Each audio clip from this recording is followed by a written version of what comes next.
This episode of the Bottle Rocket podcast is brought to you by Game Eclipse TV.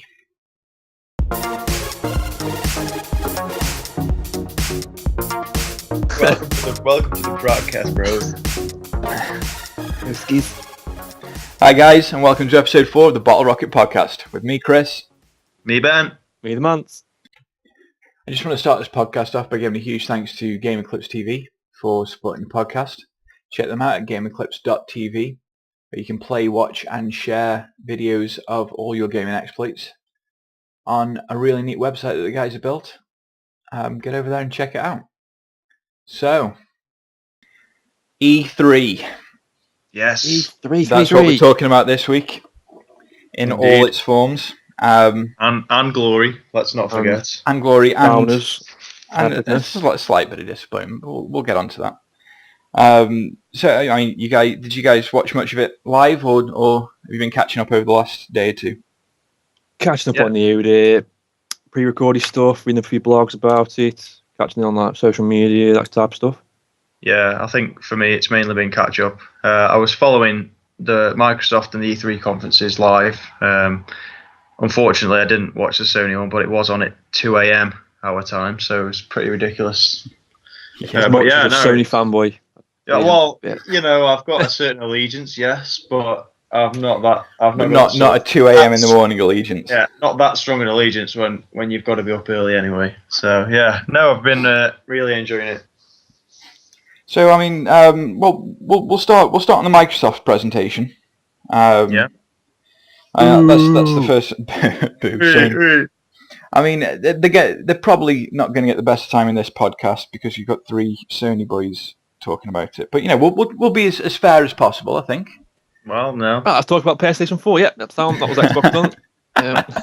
Move on. No, so Phil Spencer came out. He's the head of Xbox to start off the show, and I mean, he stated from the off that it was going to be all about games. Which, I mean, looking down my list of notes, it's pretty much all about the titles that are coming out over the next 6 to 18 months. And looking at it, it's very heavy on established IPs. You know, you're looking at, you've got, I mean, the trailer for Call of Duty Advanced Warfare and the gameplay looked fantastic. But again, it's got me worried. That game. It's got you worried. How come? Worried. It does. Well, I've played every single Call of Duty since ever come out, probably. I don't think it's the right way to go with Advanced Warfare. Something about it is not pushing the buttons for me. Like, let's just go back to old school Call of Duty, simple gameplay, really, really well made. That's all it should be. Simple and yeah, too much like Battlefield. I suppose, but I mean, it's got to evolve. I mean, they spent a lot of time in the World War II period, and then they've moved up. I mean, perhaps they could have spent a lot more time modern day, but I mean, you've got Battlefield that's competing for that now. So I don't know, where do you take it? Well, I mean, if you look at EA's response, though, you know, EA have taken. Arguably, they shouldn't have used the Battlefield franchise, but Hardline is it's still within the shooter genre, but it's sort of a new take, you know, cops and robbers. It's the same kind of thing, red versus blue. It's always going to be that sort of gameplay, but it's a new take.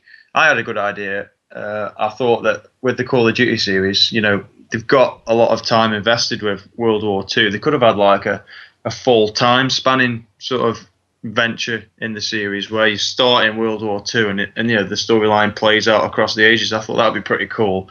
I don't really like a lot of future-based games. I just think it's a bit sort of lame sci-fi when they're not properly developed. Yeah, and it's easier to sort of bypass decent plot by saying, you know, oh, this machine does this. And you know, you can just sort of. It's easier to build a story around things you can make up rather than actual events. But yeah, of course. But looking at the actual trailer itself, it's a good looking game. Oh yeah, of course. Really smooth, really polished. And I mean, Call of Duty have always done fantastic set piece work for me. in all, both the studios that have taken Call of Duty games, all the set pieces. Well, this is technically the third studio that's taken it on. This is Sledgehammer, so this is their first actual Call of Duty game now. They made anything interesting in the past as well that you know of? Sledgehammer Games. Yeah. I can't think of anything. Nothing comes to mind. The name of the company is familiar, but I don't know if that's the grand task in doing Call of Duty. Well, I know that they worked with Treyarch on, I think, the multiplayer for Black Ops or Black Ops 2. So they've worked on the COD engine for a while. Yeah. Well, they did Modern Warfare 3. Were they on that as well? And the silence interest is worrying. Did Modern Warfare 3. I must admit, I didn't get very far through Modern Warfare 3 for reasons unknown to myself. To be honest, I loved the Modern Warfare series. I just never really got around to it. I just don't think I felt the buzz. Series just worn dry. To be fair, after a while. Sorry, Chris. By the way. No, okay. So looking at the other titles that they've got there, you've got Forza Horizon 2. Yeah. Oh, sweet. Looks like a significant sort of step in the right direction, although I don't believe it's being made by the same company. Or no, sorry, I've got my facts wrong there. That someone else is making the 360 version of Horizon 2. That's what it was. We've also got Rise of the Tomb Raider, which, judging by the trailer, takes place after the events of the previous Tomb Raider. And for me, I'm a huge Tomb Raider fan. I think it's got to be a considerable improvement on the last game. You not enjoyed the last game? It was a good game. It just wasn't a good Tomb Raider. Yeah, I'd probably stick with you on that one. Yeah, I can see what you mean with that. I do think the game's sort of deserved of a sequel, though. Yeah, definitely. I mean, it's a great project, and the whole feel of it was a great game, but it didn't feel like Tomb Raider for me.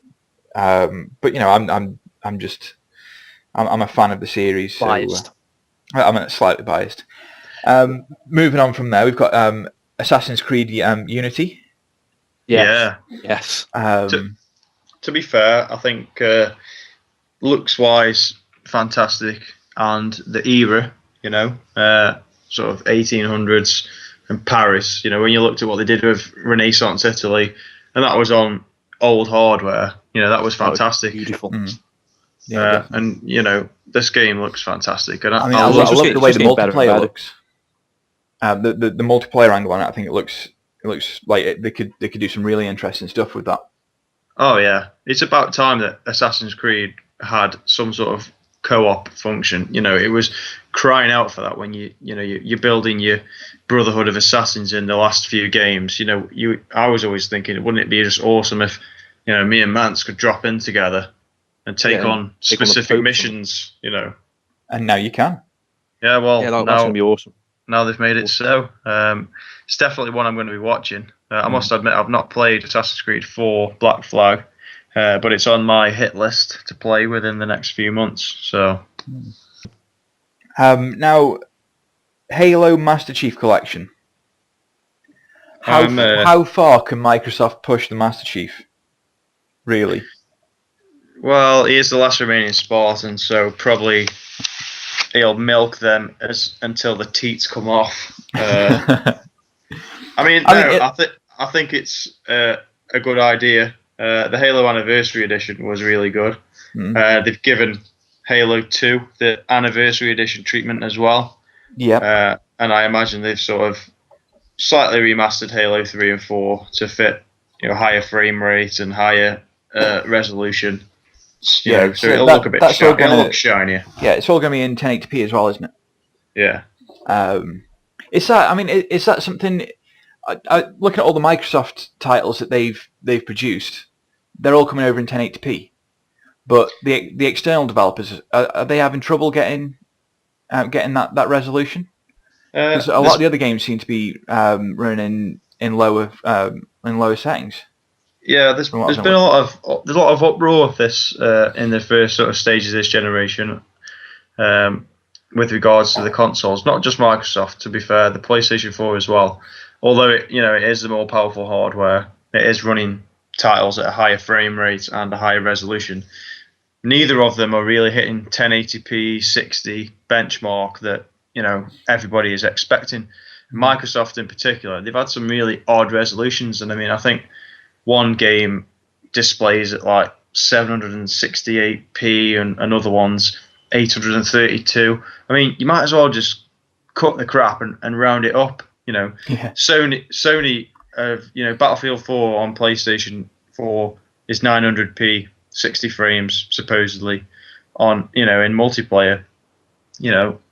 That's sort of fair enough. It's like halfway to full HD, but it's just one of these things. They've now removed Kinect as well from the console. At least remove the essential need to sort of sap resources from the console. So maybe it'll have some impact, but we'll see. We'll see. So that Master Chief Collection, that comes with obviously your Halo 1 and 2 Anniversary Editions, 3, 4. You get 4,000 gamer score just for buying it. That's a bit. That's Yeah. I'm sure people will pay the money. Some people will pay the money just to get the 4,000 gamer score. It's like me buying DLC. Whee. Yeah, but you also get the Nightfall series, which is currently in production. It's the live action. Is it live action or is it animated? I'm not sure. I think it might be live action. But Ridley Scott's producing that anyway. Yeah, I'm pretty sure that's the live action one. And then you'll also get a beta pass for Halo 5 Guardians in that. So yeah, they're really packing that one full of content. To be honest, it's a fantastic bundle for any Halo fan. For 4 games, 4 great games. A live action TV show that's being produced exclusively for Xbox and entry to the beta for arguably the next biggest Xbox One title coming out. So if you don't buy that and as an Xbox One console owner, then I think you're probably making a bit of a mistake, to be honest. Yeah, even the Guardians is probably just worth buying for the beta key. Yeah, probably. That looks crazy. Not being a Halo fan, it's still I'd get it. And I've never played any Halo before. To be fair, it looks interesting to me. Yeah, and then the last I've never played on. The other established IP that they talked about was Fable Legends, and that looks really interesting. You got the 4-way multiplayer on that. Multiplayer seems to be a very for all the developers. It seems to be something that a lot of people are getting behind at the moment, and co-op more than deathmatch. I was going to say co-op more than competitive. It seems to be the way to go. I think as you say, a lot of the big game developers nowadays are latching on to the fact that people don't necessarily like to directly faces off. Yeah, they don't always like to directly compete with one another. Maybe you like to work together, or at least work towards the same cause while having a little bit of friendly competition. It's not always about who can quick scope and get the most headshots kind of thing.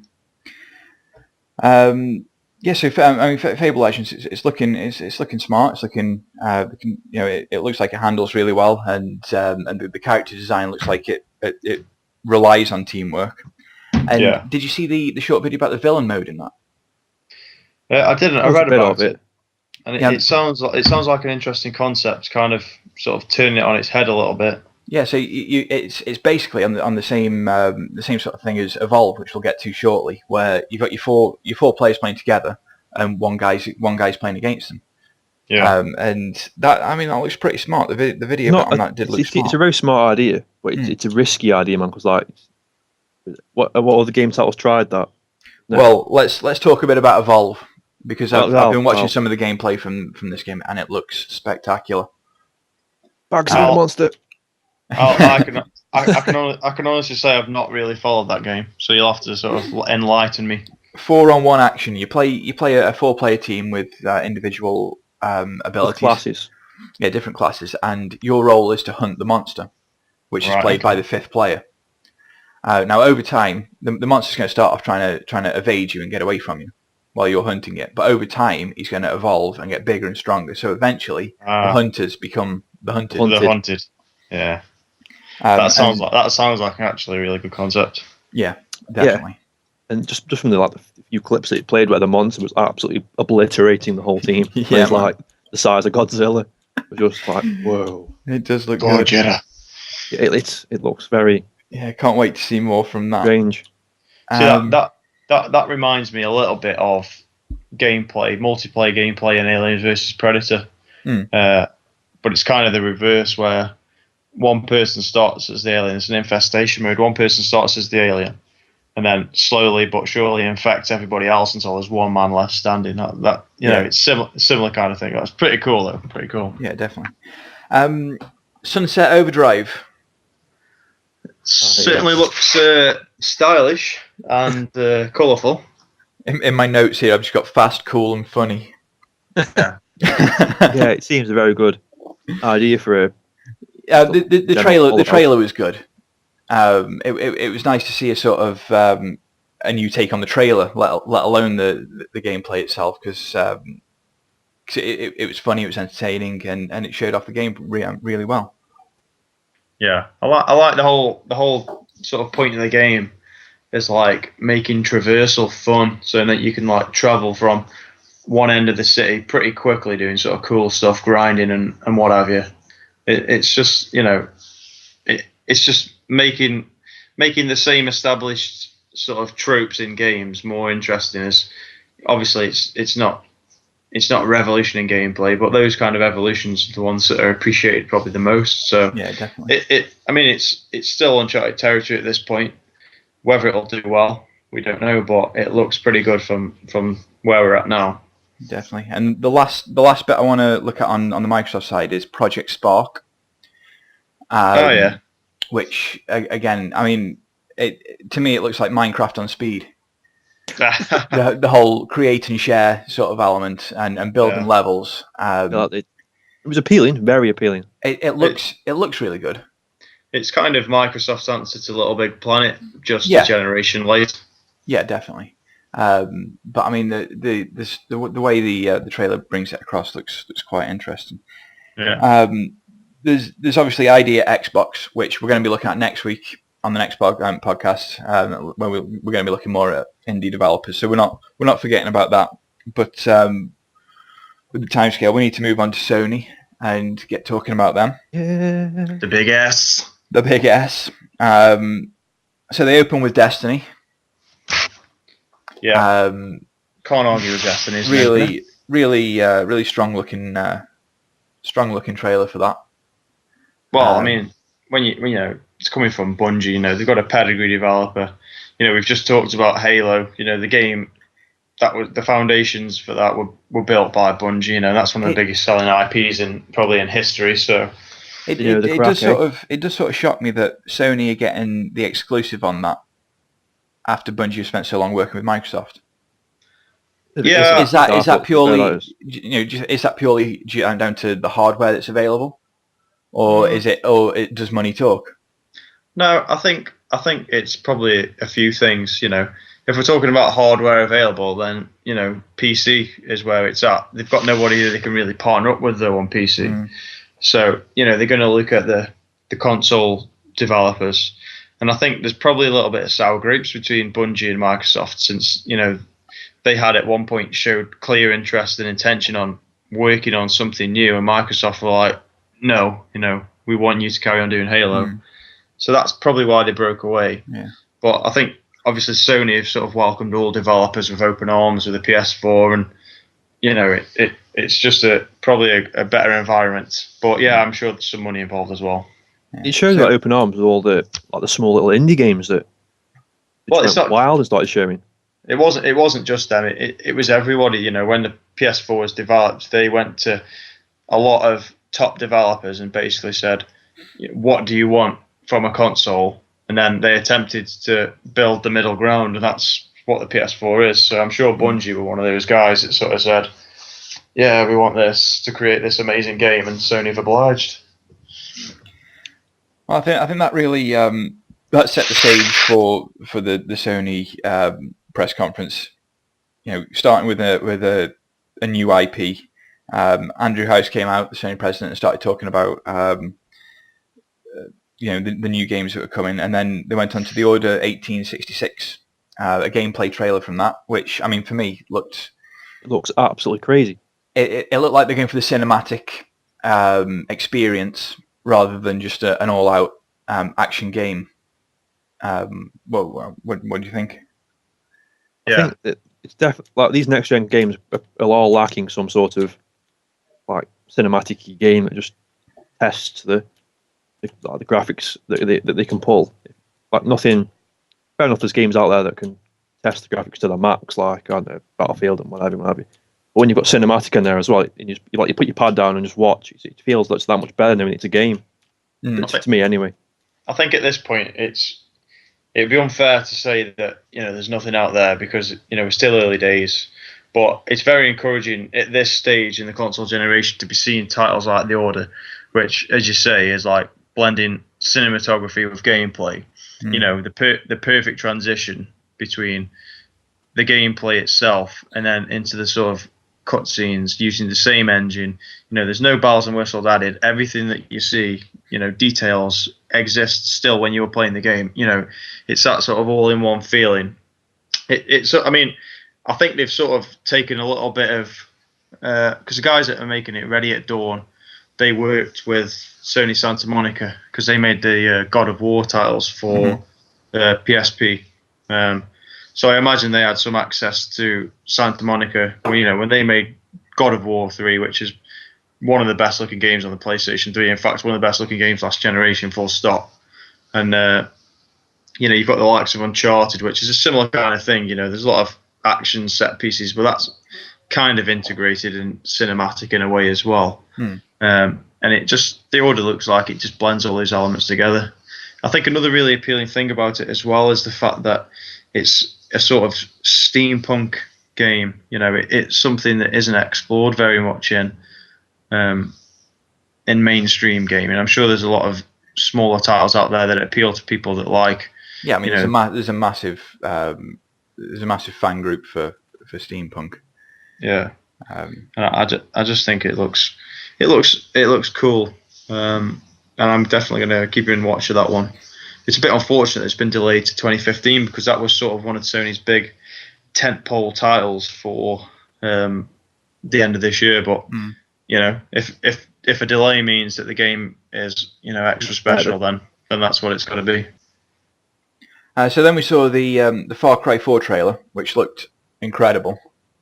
Yeah. I sat there in awe of just.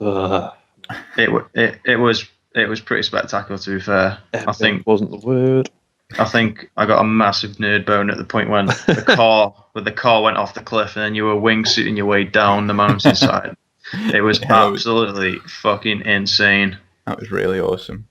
The big thing for me though was when Adam Boyes announced that your PSN friends can join you in the game even if they don't own a copy of the game. Yeah, I mean, what is that? That is a massive announcement. That is crazy, And supposedly, it for the time being, that's a PlayStation exclusive feature, and I think that that's going to pretty much nail Microsoft to the wall for sales on Far Cry 4. Definitely. What can Microsoft announce that's going to be any bigger than that? Might as well just quit. Yeah, we're not going to sell it because we're just going to do rubbish. I mean, it's not to discredit the game itself. It's going to be amazing on all platforms, but I think that's the fact that your friends didn't have to own the game. Moving on from that though, there was Dead Island 2, the trailer for that. Oh, that looked beautiful. Zombies in the middle of LA. Yeah. What more do you want? It's the first proper sequel as well, isn't it? Really, to the Dead Island. Yeah, I mean, Riptide was just a carry on that DLC. Yeah, it was like an aside rather than a sequel. Then they talked about Grim Fandango, which got the crowd going. It's something like 15 years since the initial release. 15 years later, it's getting released on consoles. Hugely popular game. Yeah. Well, it's kind of the game that made Tim Schafer, really, Yeah, definitely. So even if he did have to pose like a 12-year-old girl to get his letter in, Then they started talking about Devolver Listen, Digital and them helping out. Oh yeah, Devolver Digital. I can't even speak. Devolver Digital helping out indie devs, bringing out titles, which we'll get onto that next week when we talk about indie development in depth a bit more. Abzu was next, if that's how you pronounce it. I think so. Diving game from Giant Squid. I did this bit. I skipped through, and I was quite interested in what it was. To be fair, I thought it was Octodad for some reason. I don't know why. Oh no, Octodad's a slightly different game. Yeah, a bit different. After that, No Man's Sky from Hello Games. There was a big piece on that, and that for me, that's my highlight from E3, because that game looks incredible in scale, in design. It just looks really interesting. But we'll get onto that a bit later. Then Sean Layden came out, and he started talking about the YouTube channel integration and the spectator mode sessions. This got interesting there. You know what I mean? It's about time, honestly, that we had YouTube integration on PlayStation 4. Not that, the features that they've given us aren't already pretty damn cool, but I think not having YouTube from the word go was probably the biggest the biggest letdown, I think, from an otherwise pretty amazing product. Definitely, and with the ability to upload straight to your channel with the touch of a button, it's going to be massive. There was also talk around that point about the PlayStation camera, Project Morpheus, and then the big push on free-to-play games. There's going to be quite a few, isn't there? I see loadout in one of them trailers somewhere. Yeah, as well. Loadout's coming to PS4, which is a favourite with us here at Bottle Rocket. That one is.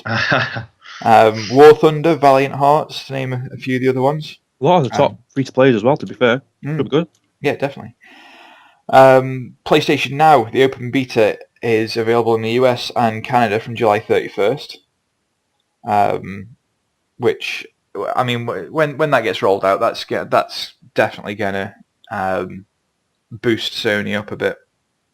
Oh yeah, definitely.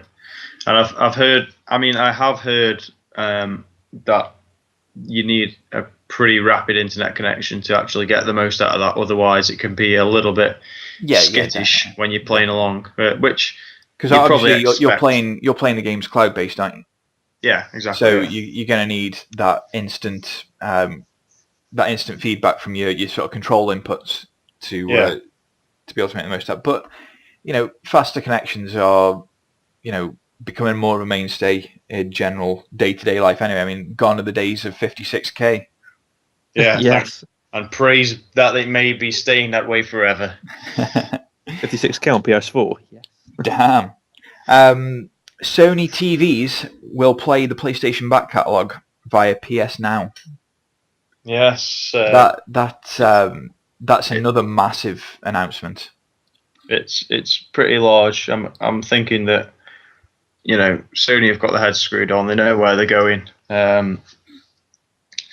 The ability to sort of just fire up, fire your Sony TV with your DualShock 3, and then you can play. And then you just Uncharted 2. You've got Uncharted 2 streaming. I mean, that's just amazing. Yeah, definitely. Especially for people who say aren't big gamers, and you might pay something like £10 a month for PlayStation Now, but all you've literally got to do is sort of just flick an app on your TV, and then you can just stream these sort of amazing quality games. Oh, it's just unreal.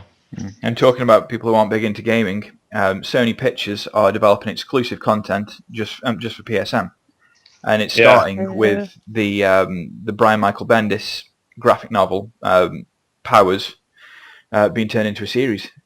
Yeah, what's that one? Is that about detectives investigating the deaths of superheroes? Yeah, that sounds epic.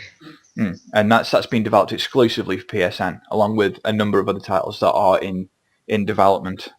So you can have PSN exclusives for TV shows. and they'll all be free to watch for PSN subscribers. Yeah. So just the more and more positives being added to the PlayStation Plus experience. If you didn't already need PlayStation Plus with like the epic giveaways they give you each month on free games, it's just like a really must now with this. Yeah, definitely. You know? Just to mention PS Plus, they've just announced that they've rebalanced that, so you're now getting 2 games free on every platform every month. So, I mean, up to now, it's been all sort of indie titles coming out on PS4, as if you didn't need a reminder that PS4 was supporting indies. I'm pretty sure soon we're going to see some of the bigger titles coming out as well. So, PlayStation Plus just keeps on giving, man. Yeah, definitely. And I think that rounded up a really good, strong press conference for Sony. Whoa, no, wait a minute. You're missing one fine detail. Go on. At the very end of the conference. Yes. Yes. So, yeah. Sorry. Trailer for Uncharted 4, which, as didn't that come slightly after another bit of gameplay from Batman? Oh shit! I just forget. Biggest 3 Sony fanboys, and we forget. Well, I didn't know which. I'd forgotten which conference that the gameplay had came out of by this point. Yeah, the Arkham Knight gameplay that absolutely blew my socks off. Iron Man for a start. And through the They wall. put armor on. Yeah, the man's pretty stacked in this game. I mean, weird. I don't know anybody who could watch that gameplay video and not instantly pre-order the game, because it just looks absolutely amazing. Yeah, it looks. I've never played any Batman in my life, but this one might be the first. I mean, regardless, even if you've played the games in the series before, I mean, he just sort of suits up and then integrates from the little cutscene. He jumps off the window. He's flying around the city just like a bad man, not Batman, bad man. It's amazing. Did look smart. And then obviously that was followed up by the teaser for Uncharted 4, which has got every Sony fan standing on their seats applauding. And it's all the footage from that was recorded from in-engine, so we can expect pretty much the game to be looking like that.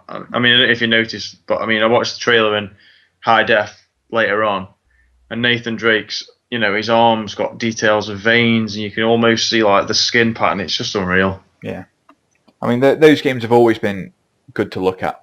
Oh, hell yeah! Now utilizing the full power of the PlayStation 4, it's just going to be awesome.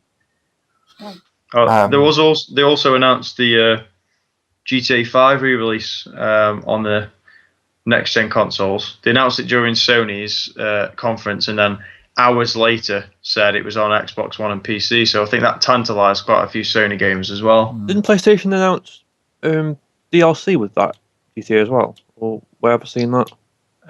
No, up to now there's been no additional GTA 5 downloadable content announced, other than the sort of releases that they're doing steadily over time, which is like, extra weapons and clothing and whatnot for online.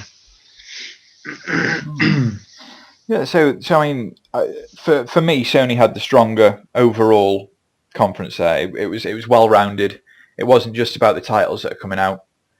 It seemed more like a business plan for the future. It seemed more about Sony in general than PS4. Yeah, definitely. I think that's you've got to be looking at that. Not where Xbox say just Xbox One gaming. That's all they wanted to speak about. Yeah, definitely. Well, I mean, to be fair though, Microsoft had a lot of catching up to do. They had to bring the games this time because they absolutely messed up the announcement of the Xbox One, and the E3 last year was a shambles as well. And this year, they've had a lot of shake-ups. They've decided to basically sort of follow Sony now. Their Games with Gold is the exact same format that Sony's is. They've ditched Kinect, so the console is sort of trying to gain a bit more ground against the PlayStation 4. They've matched the price. They've talked about the games. They couldn't really do much more to copy Sony if they tried, apart from change the name to Sony. Sony X. Yeah, so I mean, as a bit of an overall feel from both of the presentations, it comes across like the modern battle is over exclusive content on games, because from what it seems, exclusive IPs are becoming rarer.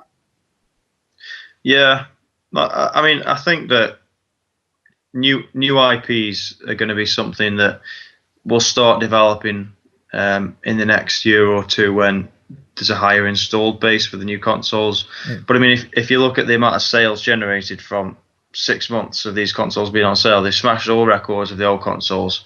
So I think the chances that we're going to get new IP, sooner are pretty high.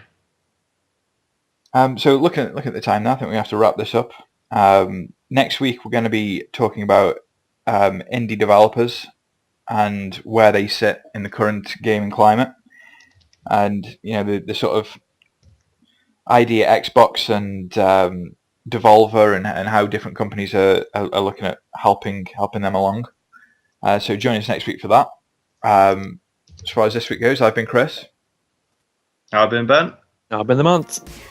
Thanks for listening. See you next time. See you later. See you guys.